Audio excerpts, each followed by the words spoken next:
Hello అండి, ఈ వీడియోలో diploma C23 regulation EC 305 March April 2025లో జరిగిన నెట్వర్క్ అనాలిసిస్ సబ్జెక్ట్లోని 11th అలానే 12th అంటే 2 ఎస్ఎస్ చూద్దామండి ఈ వీడియోలో. అలానే చాలామంది కామెంట్ పెడుతున్నారు, ఈ టాపిక్ ఎక్స్ప్లెయిన్ చేయండి, ఆ టాపిక్ ఎక్స్ప్లెయిన్ చేయండి. బట్ టైం లేదు, అసలు ఏది ఎలా పోస్ట్ చేయాలో కూడా నాకు ఐడియా ఉండట్లేదు. అందుకని నేను ఏం పోస్ట్ చేయలేకపోతున్నాను. టైంను బట్టి మ్యాక్సిమం పోస్ట్ చేయడానికి ట్రై చేస్తాను. Okay, solve for mesh currents using Cramer's rule for the given network. Okay, ఇక్కడ ఒక నెట్వర్క్ ఇచ్చారు. ఈ నెట్వర్క్కి మనం కరెంట్స్ అనేవి ఫైండ్ అవుట్ చేయాలి. ఏం యూజ్ చేయాలి అంటే క్రామర్స్ రూల్ అనేది యూజ్ చేయాలి. ఇచ్చిన నెట్వర్క్ ఇది. ఓకే, ఇలా నెట్వర్క్ అనాలిసిస్ సబ్జెక్టులు ఏంటంటే మనకి ప్రాబ్లమ్ నెట్వర్క్ ఇస్తారు, సొల్యూషన్ పెట్టినప్పుడు ఆ నెట్వర్క్ మళ్ళీ డ్రా చేయాలి. అంతేగాని క్వశ్చన్ పేపర్లో ఉంది కదా అని కాదండి, కంపల్సరీ నెట్వర్క్ అనేది డ్రా చేసి ప్రాబ్లం అనేది సాల్వ్ చేయాలి. When a current source is common to 2 measures. ఇక్కడ చూడండి, మనకి ఇప్పటి వరకు చాలా ప్రాబ్లమ్స్ చెప్పాము. అవన్నీ ఏం చెప్పాం, వోల్టేజ్ సోర్స్లు ఉంటాయి అలా తీసుకున్నాం, కానీ ఇలా కరెంట్ సోర్స్ అనేది ఉన్న ప్రాబ్లం అయితే చెప్పలేదు. ఓకే, అంటే కరెంట్ సోర్స్ అనేది ఈ 2 మెషర్స్కి కామన్గా ఉంది. ఇలా ఉన్న కాన్సెప్ట్ ఏంటి అంటే సూపర్ మెష్. ఓకే, సూపర్ మెష్కి సంబంధించిన ప్రాబ్లం ఇది. A super mesh is created for 2 meshes that have a current source as a common element. Okay, ఈ సూపర్ మెషర్స్లో కరెంట్ సోర్స్ అనేది కామన్ ఎలిమెంట్గా ఉంటుంది. దాన్ని మనం రెడ్యూస్ చేస్తామన్నమాట. ఓకే, అంటే ఇక్కడ ఈ కరెంట్ సోర్స్ ఇట్లా ఉండడం వల్ల ఇక్కడ ఏమవుతున్నాయి, మనకి నంబర్ ఆఫ్ మెషర్స్ అనేవి ఉంటున్నాయి. ఆ నంబర్ ఆఫ్ మెషర్స్ని రెడ్యూస్ చేసి 1 for each current source present, అంటే ఒక కరెంట్ సోర్స్ ప్రజెంట్ అయ్యేలాగా అలా రెడ్యూస్ చేసుకుంటూ వస్తాం. ఈ ప్రాబ్లం ఇచ్చినప్పుడు కంపల్సరీ నేను ఇక్కడ సొల్యూషన్ అని పెట్టి ఏదైతే మ్యాటర్ రాశానో ఆ మ్యాటర్ మీరు కూడా రాయండి. ఓకే, నెక్స్ట్ ఏం చేస్తారంటే ఇచ్చిన నెట్వర్క్ వేయాలి. ఇలా నెట్వర్క్ వేస్తే మనకి తెలుసు కదా, అక్కడ ఏవైతే ఇచ్చారో యాస్టీజ్ అదే వేసాము. బట్ సూపర్ మెష్ అని ఎప్పుడు అంటామంటే ఈ కరెంట్ సోర్స్ అనేది ఇలా 2 మెషర్స్కి అంటే 2 లూప్స్కి కామన్గా ఉంది కాబట్టి దాన్ని మనం సూపర్ మెష్ అంటాం. అలానే కరెంట్ డైరెక్షన్స్ కూడా ఇచ్చేసారు. నెక్స్ట్ దీని నుంచి మనం ఇలా డ్రా చేయాలి. ఈ నెట్వర్క్కి ఈ నెట్వర్క్కి డిఫరెన్స్ ఏంటి అంటే ఇక్కడ కరెంట్ సోర్స్ ఉంది, ఇక్కడ కరెంట్ సోర్స్ అనేది లేదు. బట్ కరెంట్ సోర్స్ లేదు అంటే మనకి కన్సిడర్ చేసి ఒక ఈక్వేషన్ వేస్తాం. ఓకే, ఈ కరెంట్ సోర్స్ కన్సిడర్ చేసి ఒక ఈక్వేషన్ వేస్తాము. అలానే కరెంట్ సోర్స్ లేకుండా నెట్వర్క్ ఇది డ్రా చేసాం కదా, ఇక్కడ మళ్ళీ యాస్టీజ్ ఏంటి అంటే మనకి కేవీఎల్ అప్లై చేసి లూప్ ఈక్వేషన్స్ ఎలా రాస్తామో అలానే రాయాలి. ఇక్కడ చూసుకోండి, ఒకసారి చూడండి. ఇది కదా మనకి I1 కరెంట్ డైరెక్షన్ ఇలా ఉంది, I2 current direction is also clock wise direction. మనకి ఇలా ఈ డైరెక్షన్ ఇలా వస్తుంది కాబట్టి అంటే కరెంట్ ఎలా ఫ్లో అవుతుంది, ఇలా ఫ్లో అవుతుంది. నెక్స్ట్ I2 అనేది కూడా క్లాక్ వైజ్ డైరెక్షన్ కాబట్టి కరెంట్ అనేది ఇలా ఫ్లో అవుతుంది. ఈ రెండు ఏ డైరెక్షన్స్లో ఉన్నాయి, ఇదేమో డౌన్వర్డ్ డైరెక్షన్ కరెంట్ ఫ్లో అవుతుంది, ఇదేమో అప్వర్డ్ డైరెక్షన్లో I2 కరెంట్ అనేది ఫ్లో అవుతుంది. కాబట్టి ఇక్కడ ఏమని రాస్తాము అంటే the constant equation for the current source is, ఈ కరెంట్ సోర్స్కి మనకి కాన్స్టెంట్ ఈక్వేషన్ ఏంటి అంటే I2 మైనస్ I1. ఇక్కడ మనకి అలా సేమ్ ఈక్వేషన్స్ అంటే సేమ్ డైరెక్షన్స్ ఉంటాయి. అంటే కరెంట్ డైరెక్షన్స్ అనేవి ఇలా 2 డౌన్వర్డ్ ఉన్నా లేదా 2 అప్వర్డ్ ఉన్నా I2 ప్లస్ I1 వేస్తాం. బట్ 2 ఆపోజిట్ డైరెక్షన్స్ ఉన్నాయి కాబట్టి I2 minus I1 equal to 5 అని వేయాలి. ఓకే, ఈ సర్క్యూట్ నుంచి ఈ ఈక్వేషన్ రాయాలి. ఈక్వేషన్ నెంబర్ 1 అనండి. నెక్స్ట్ ఇప్పుడు మనం ఈ ఈక్వేషన్కి కేవీఎల్ అనేది అప్లై చేయాలి. Apply KVL to the super mesh outer loop of I1 and I2. Okay, ఇక్కడ చూడండి, ఇలా ఈ లూప్ కన్సిడర్ చేసామనుకోండి. ఇలా కన్సిడర్ చేసామంటే ఏమవుతుంది, 1 I1 మళ్ళీ ఇలా వెళ్తున్నామంటే ఈ 2 ohm రెసిస్టర్ అనేది ఈ I3కి అలానే I1కి కామన్గా ఉంది కాబట్టి 2 ఆఫ్, బట్ మనం కన్సిడర్ చేసింది ఫస్ట్ లూప్ కాబట్టి 2 of I1 minus I3. Next ఇప్పుడు ఇలా వస్తున్నాం.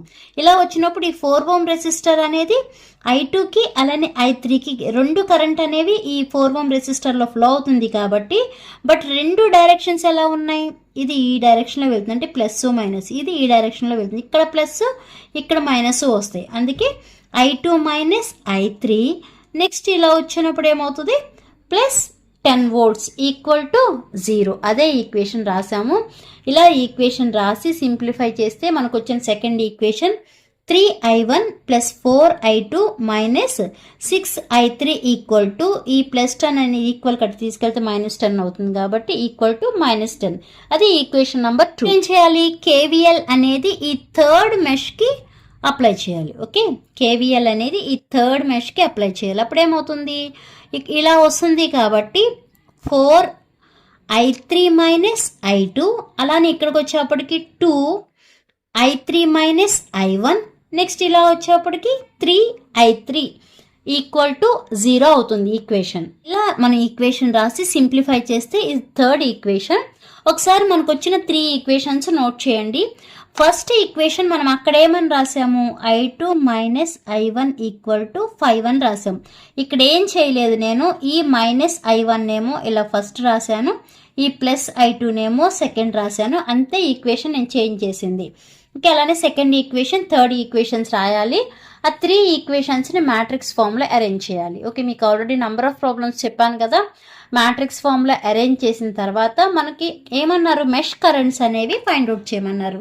మెష్ కరెంట్స్ ఫైండ్ అవుట్ చేయాలంటే మనకి ఎన్ని మెష్ కరెంట్స్ ఉన్నాయి? i1, i2, i3 ఉన్నాయి. 3 ఫైండ్ అవుట్ చేయాలి అంటే ఫస్ట్ మనం డెల్టా ఫైండ్ అవుట్ చేయాలి, తర్వాత డెల్టా 1 ఫైండ్ అవుట్ చేయాలి, అలానే డెల్టా 2, డెల్టా 3 కూడా ఫైండ్ అవుట్ చేయాలి కదా. ఫస్ట్ డెల్టా ఫైండ్ అవుట్ చేయాలంటే మనం మ్యాట్రిక్స్ ఫామ్లో అరేంజ్ చేస్తాం కదా, ఇలా ప్లస్ మైనస్ ప్లస్ అలా తీసుకుని ఇలా చేయాలి. ఓకే, ఇలా చేసి మీకు అందరికీ మ్యాట్రిక్స్ ఐడియా ఉంది కాబట్టి అలా మ్యాట్రిక్స్ వేసి సింప్లిఫై చేస్తే మనకి డెల్టా వాల్యూ ఎంత వచ్చిందండి? -27 వచ్చింది. Next delta 1, delta 2, delta 3 calculate చేయాలి అంటే ఇక్కడ చూడండి, డెల్టా 1 క్యాలిక్యులేట్ చేయాలన్నప్పుడు ఈ ఫస్ట్ కాలం ఉంది చూసారా, ఈ వాల్యూస్ అంటే -1, 3, -2 తీసేసి ఈ ప్లేస్లోకి 5, -10, 0 అనేవి రావాలి ఈ ప్లేస్కి. ఈ 2 కాలమ్స్ యాజ్ ఇట్ ఈజ్ ఉంటాయి. ఓకే, అంటే ఇప్పుడు మనకి మ్యాట్రిక్స్ ఏమవుతుంది? డెల్టా 1 మ్యాట్రిక్స్ అనేది ఏమవుతుంది? 5, -10, 0 ఇవి మాత్రం యాజ్ ఇట్ ఈజ్. 1, 4, -4, 0, -6, 9 ఇలా వస్తుంది అనమాట డెల్టా 1 మ్యాట్రిక్స్ అనేది. అదే డెల్టా 2 క్యాలిక్యులేట్ చేయాలి అంటే ఈ కాలం యాజ్ ఇట్ ఈజ్ ఉంటుంది, అంటే -1, 3, -2నే ఉంటుంది. అలానే థర్డ్ కాలం వచ్చేప్పటికి 0, -6, 9 ఉంటుంది. మనం డెల్టా 2 అనేది క్యాలిక్యులేట్ చేస్తున్నాం కాబట్టి ఈ సెకండ్ కాలంలో ఉన్న వాల్యూస్ తీసేసి 5, -10, 0 అనేవి ఈ ప్లేస్లో పెట్టాలి. పెట్టి డెల్టా ఎలా క్యాలిక్యులేట్ చేస్తారో అలానే క్యాలిక్యులేట్ చేయాలి.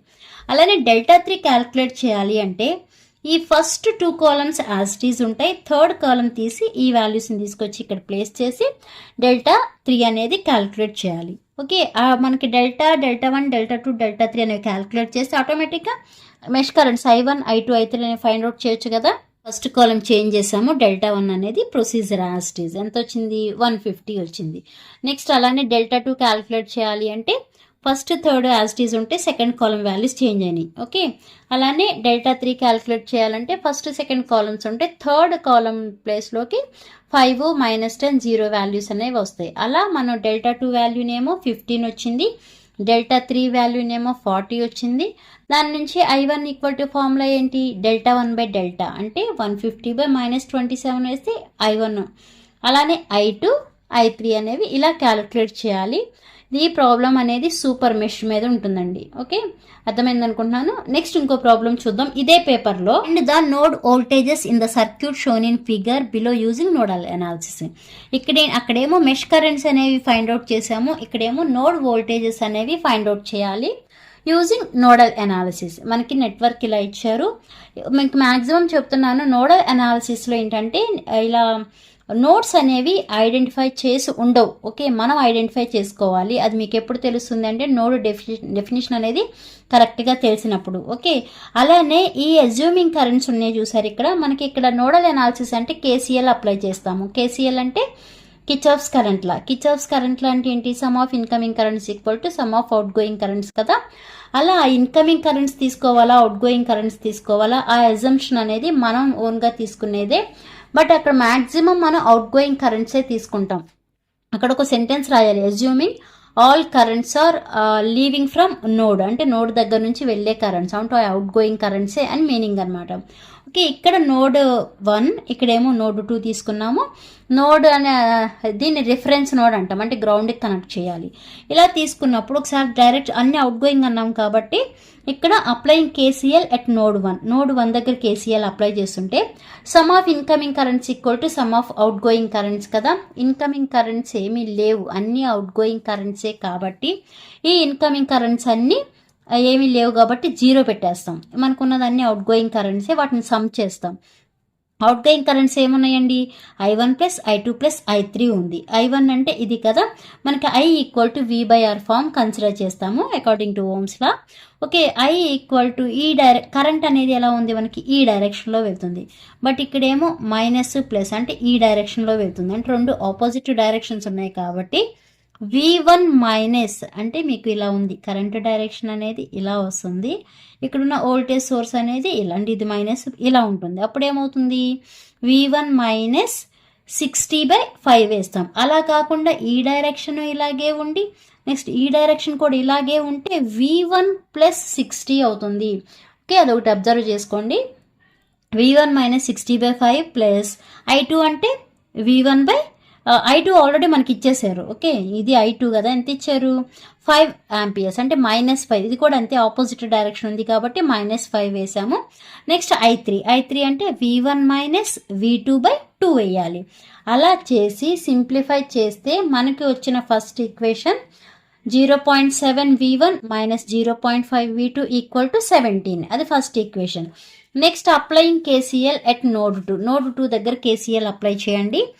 I4, I5, I6 ఇవన్నీ కూడా అవుట్ గోయింగ్ కరెన్సీ, వీటిని యాడ్ చేయాలి, ఈక్వల్ టు 0 చేయాలి. 0 ఎందుకు వేస్తామంటే ఇన్కమింగ్ కరెన్సీ ఏమీ లేవు కాబట్టి.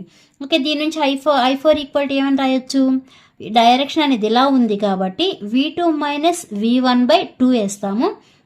I5 ప్లేస్లో V2/6 వేస్తాము. I6 ప్లేస్లో ఇక్కడ కూడా చూడండి, కరెంట్ డైరెక్షన్ అనేది ఇలా ఉంది, ఇది మైనస్ ఇది ప్లస్, అంటే మనకేమో ఈ డైరెక్షన్. అప్పుడు ఎలా వేయాలని చెప్పాను, V2 మైనస్ 50/3 ఓమ్స్ అని వేయాలి. ఓకే, అలా ఈక్వేషన్ రాసి సింప్లిఫై చేయండి. ప్రతిదీ మీకు అర్థమయ్యేలాగా, అంటే అందరికీ అర్థమయ్యేలాగా ఈజీగానే ఉంటుంది. ఒకసారి మీరు ఏదన్నా ఒక ప్రాబ్లమ్ని పర్ఫెక్ట్గా నేర్చుకుని రిమైనింగ్ ప్రాబ్లమ్స్ మీరు ఓన్గా చేయడానికి ట్రై చేయండి. ఓకే, ఎంత వచ్చింది ఇక్కడ -V1 1/2 ప్లస్ V2 ఆఫ్, ఇక్కడ V2 టర్మ్స్ ఏమున్నాయో వాటన్నిటిని కామన్ తీసాము. అలా కామన్ తీసి సింప్లిఫై చేస్తే second equation -0.5 V1 plus 0.99 V2 equal to 16.66 వచ్చింది. వీటిని మ్యాట్రిక్స్ ఫామ్లో అరేంజ్ చేయండి. మ్యాట్రిక్స్ ఫామ్లో అరేంజ్ చేసి మనకి ఇక్కడ ఉన్నది 2 వోల్టేజెస్, అంటే నోడ్ 1 నోడ్ 2 కదా, అంటే V1 V2 అనేవి ఫైండ్ అవుట్ చేయాలి. మనకి 2/2 మ్యాట్రిక్స్ వచ్చింది.